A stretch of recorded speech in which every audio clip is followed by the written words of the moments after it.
the menu, and mostly for exactly who's on your screen, Dave. Anya Taylor Joy. Get her and Ray Fiennes in a cook, and or get them in a cook, get them in the same scene, let them cook, and Yep. hopefully you're gonna get something great. Did we get that with the menu?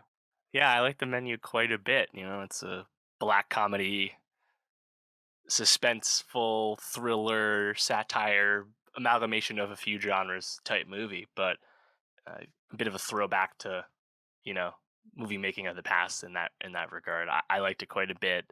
It's got a lot of fun performances, a lot of showy set pieces or scenes, and at the end of the day, like you said, Anya Taylor Joy, just one of the stars of the moment, one of the stars of today and tomorrow, and it's just great to watch her do what she does because she's great. She's absolutely great in it. I also really love Ray Fiennes being this like just complete maniac in Yeah, like the best way possible in this. Justin There's some Slowick. there's some fun stuff going on around them. Obviously, everybody gets to be like kind of hamming it up in this, right? I mean, like Nicholas Holt is on like level 10 in his hamminess. It's pretty stupid and Dude. ridiculous. I don't mind it though. Um, and yeah, you get like John Leguizamo, which I was like, okay, he's actually pretty perfectly cast. I think Hmm.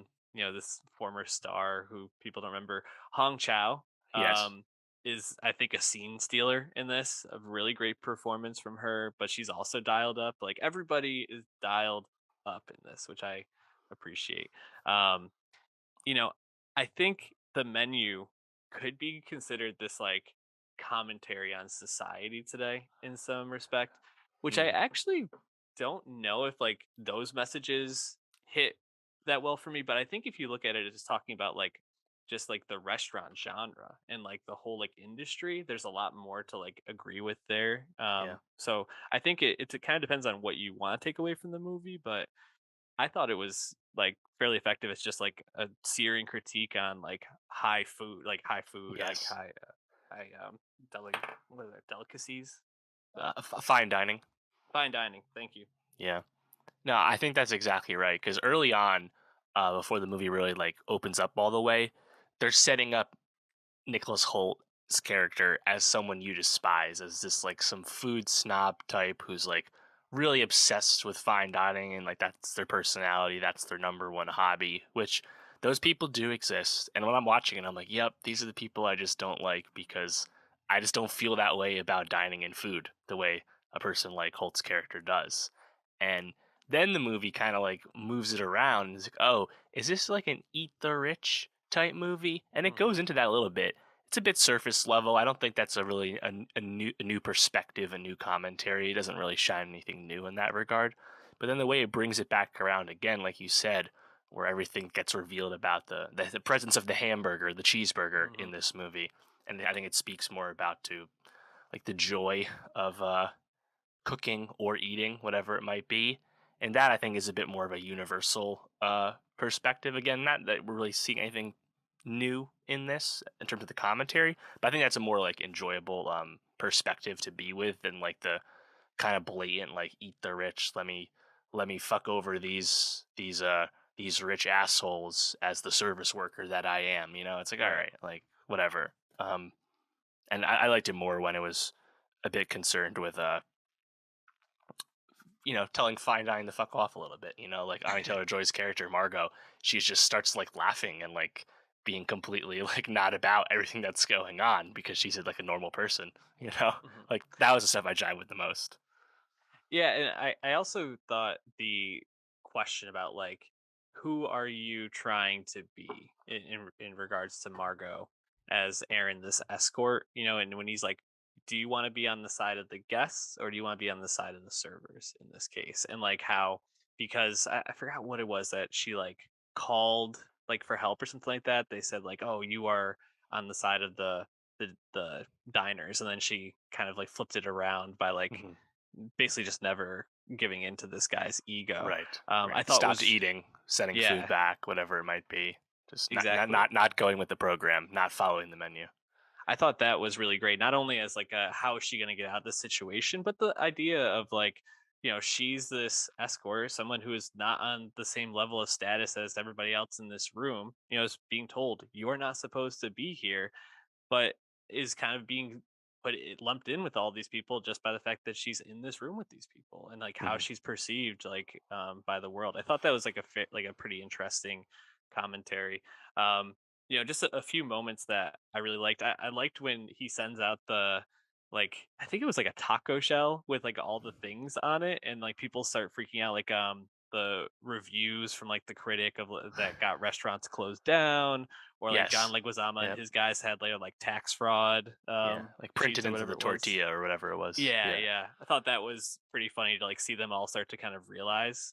Yep. Um I also like it obviously starts turning incredibly dark, but the guys can run. I think it was the fifth course, whatever they call it, the men's folly. I thought that was pretty great, where the guys were allowed to like try to run away, and the girls Yeah. all came in and were like, "Help us!" And she was like, "Oh no, this was my idea." Like I thought that was pretty good. Right. And the one guy gets a cupcake for being the last one to get caught. Yeah, That was really great. great. I loved how towards the end, it was like the Nicholas Holt character, right? He's about it. He doesn't want to run. He's happy to be here. This is his Hmm. thing. And Slawick Ray finds the way to take him out by just embarrassing the shit out of him. Like, yeah, you might know the definitions of all these cooking techniques and cooking devices and approaches to cuisine, but you're Hmm. not a fucking cook, Yep, you you ain't little shit. bitch. Yep. Yeah, I mean, obviously quite dark, but also I think pretty interesting. Hmm. Yeah, overall I liked it. I don't think this is like a movie that I'm gonna like find myself searching for when it comes out, but it's one that if people are looking for like a decent like afternoon watch, it's definitely Yeah, worth it. yeah. I wasn't actually sure like what tone the movie would strike because it doesn't fully lean into the suspense side of things. It never really goes down the horror side either. But you definitely could see a version of the menu that leans into like a different side of genre. I think the Hmm. menu kind of sticks down the middle by taking from a bunch of different genres. But like when Margot calls for help and like the Coast Guard guy shows up, and then the twist with that happens. Like I think that was actually Yeah. like a really effective thing, and like that sense of like dread like sets back in, and like they really do I think a good job of keeping you as the viewer on your toes with the plot, which is I think a lot of fun. Notably, this movie was directed by Mark Mylod, who pretty prolific guy, but probably most notably for working on Succession recently. And some of the lesser known actors that are in the room in the menu are actually Succession, supporting characters as well. This was originally supposed to be directed by Alexander Payne and starring Emma Stone. And then Mm. obviously it moved forward. And obviously I love Anya Taylor Joy so much. Happy to see her in this, although I do love Emma Stone as well. Definitely would be a different movie, I think, if Alexander Yeah. Payne approached this. Probably a bit headier, a bit um, maybe a bit more fulfilling on the thematic side of things. But I think what we got was still a lot of fun. Definitely a lot of fun. I also just enjoy seeing Anya Taylor-Joy getting these looks, and especially, we saw her at the beginning of the year in one of our favorite movies of the year in The Northman. Um, Oh yeah, but you look at what's up next for her. She has Furiosa coming yep. out in 2 years, Just but finished then filming it. Super Mario Brothers is like the only thing that's on her officially on her docket next year. Which I'm like, we need to get this girl working. We need to get her some more roles. In a sense, she has been working though, right? Like in the last calendar year, you had Last Night in Soho, The Yep. Northman, The Menu, and Amsterdam. Yep. You know, I mean, Up it's and a great down, look up for and down now. range, but like all big time directors that she was involved with, right? She Yep. just made movies with Edgar Wright, David O. Russell, and Robert Eggers, and Pretty good. in 2 years she'll be in a movie from George Miller. Like she's crushing it for sure. I'm It, sure she's turning down shit every day to be oh, in. I'm sure. And I think even more exciting is the fact that, the Northman was so good and we're just probably gonna see Eggers getting bigger and bigger stuff and him and her seem to have a pretty good working relationship. So I think that could be one of her director companions moving forward. So really great stuff. Really enjoy Anya Taylor Joy. Oh, But Dave, speaking of what you just mentioned, she is attached to be in Robert Eggers' Nosferatu there you adaptation go. as of right now. So Oh yes, yeah, that is and correct. Bill Skarsgård is playing Nosferatu, right? Yeah, which That shit's is gonna be like fucking perfect. dope. It's gonna be so good.